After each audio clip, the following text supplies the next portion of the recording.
A major weather pattern change is about to happen, and this will bring the return of winter weather for millions. As we begin 2026, the atmosphere is reorganizing in a way that favors larger and more powerful storm systems, opening the door to heavy snow and the return of severe weather. But before that weather pattern change happens, a potentially historic snow event is about to unfold. A major snowstorm is targeting the Great Lakes and Northeast, where a few locations could see 20 to 50 inches of snow, driven by intense and persistent lake effect snow bands. In fact, just outside of Syracuse, New York, snowfall totals could exceed 50 inches within the next 40 hours.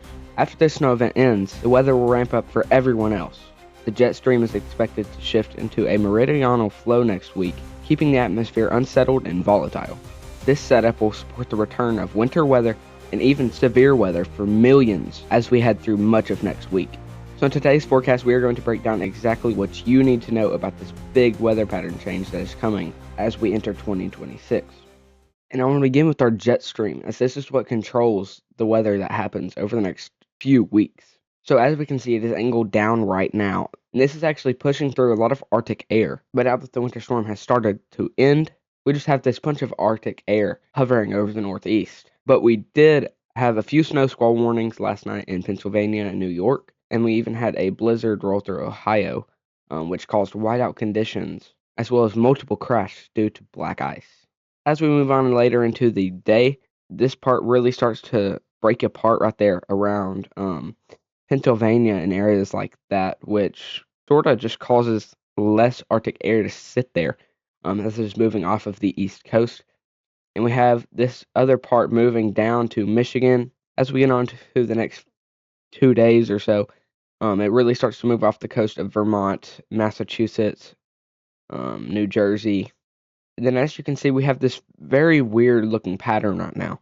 We have some cold air hovering over pretty much the whole entire United States, except for parts of Washington, parts of Alabama, Georgia, the Carolinas, West Virginia, Virginia, eastern parts of Kentucky and Tennessee. But this does start to move in more onto the east as we get onto January 4th. We have some cold air that will be going over Florida, actually, as well as some cold air entering through California and really everything like that. Texas is going to be staying hot, especially the southern parts of Texas, as it is not getting any of this Arctic air until we start moving into Thursday, January 8th. It's the first time Texas will really get some cold air if you're in southern parts of Texas. But we have this weird looking pattern, and this is what could bring the return of severe weather.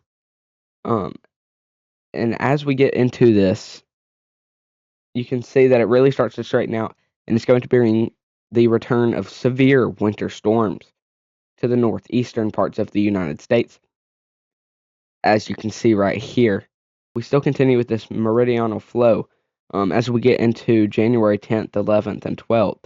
And this is really what it's going to be looking like as we get all the way to this January 17th. This is what it will be looking like and bringing the return of winter storms and potential for some severe weather in the southeast. Now, as we look at the composite reflectivity map, we can see all the severe weather, rain, and anything that will be happening over the next 16 to 17 days. So currently we have some rain covering over California, but we'll get more into that later on in the video. But as we really move on, I want to look at the severe weather that we could be receiving out of this pattern shift. So as we get about here,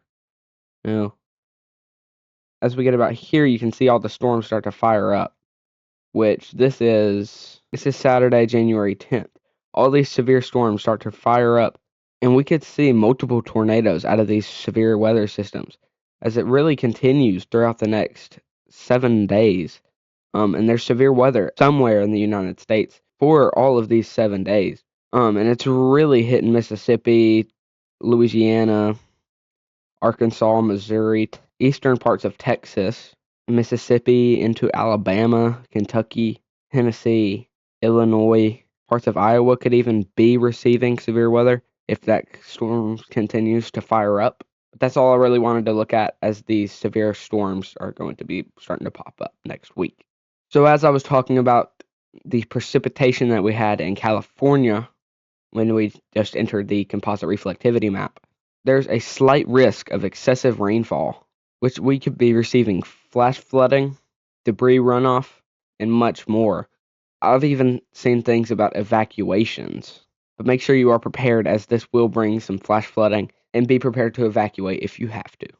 That is what will be happening over the next 7 to 10 days. Temperatures will stay pretty high in Texas, but we will remain to see cold temperatures up in Maine. Make sure to follow on whatever platform you are watching on. Make sure to go ahead and share this with family and friends to help get the word out and help keep people informed. We will not stop putting out content, even if it is a holiday. But Happy New Year's, everyone. I'll see you on the next video.